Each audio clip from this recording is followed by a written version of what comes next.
Привет, друзья! Сегодня я хочу рассказать вам о нашем первом знакомстве с удивительной Абхазией. Оно было и приятное, и неприятное одновременно.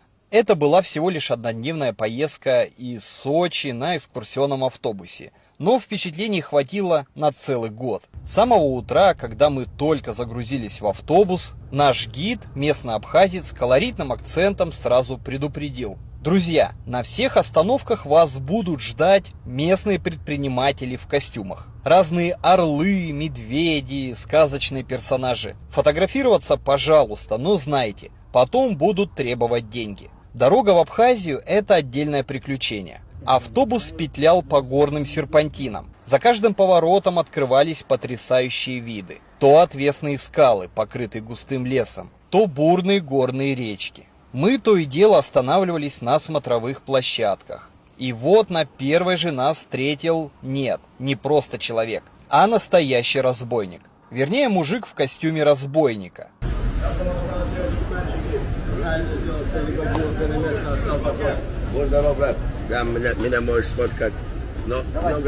За ним следом стоял другой, который держал настоящего орла. «Фотографируйтесь на память, дорогие гости», – зазывал он. Мы, конечно, обрадовались такому колориту и сделали несколько кадров. Каково же было наше удивление, когда после фотосессии разбойник вдруг превратился в строгого бизнесмена и заявил: 500 рублей за фото, пожалуйста. Вот такой вот поворот. Но все эти забавные моменты моментально забылись, когда мы наконец добрались до жемчужины Абхазии – озера Рица. Это нечто потрясающее. Представьте. Огромное горное озеро с кристально чистой водой невероятного бирюзового оттенка, окруженное со всех сторон высокими скалами. Гид рассказал, что глубина здесь достигает 116 метров. Это даже представить сложно. Мы провели тут около 1,5 часа, просто наслаждаясь видами, дышали этим чистейшим горным воздухом, фотографировались на память, покатались на катамаране, доплывали до середины озера.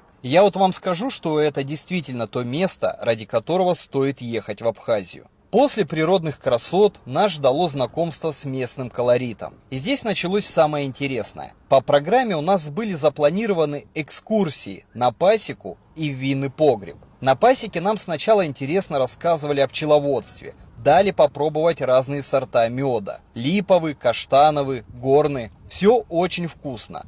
Но буквально через 5 минут атмосфера резко поменялась. А теперь, дорогие гости, вы можете приобрести наш экологически чистый мед. И нам начали демонстрировать 3-литровые банки с ценами, явно рассчитанными на туристов. То же самое повторилось и в винном погребе. Краткий рассказ о традициях виноделия, дегустация, а потом настойчивое предложение купить бутылочку-другую по ценам выше московских. Но самое сильное впечатление оставил местный быт. Проезжая по абхазским городкам и поселкам, мы будто перенеслись на 30 лет назад. Старые здания с выцветшими советскими вывесками, разбитые тротуары. И вы не поверите, действующий кинотеатр с афишей, нарисованной вручную красками. Такое чувство, будто время здесь остановилось. К сожалению, заметили и печальные вещи. Полное отсутствие урн и местных жителей, совершенно спокойно бросающих мусор прямо в кусты или на обочину дороги. Видеть такое на фоне потрясающей природы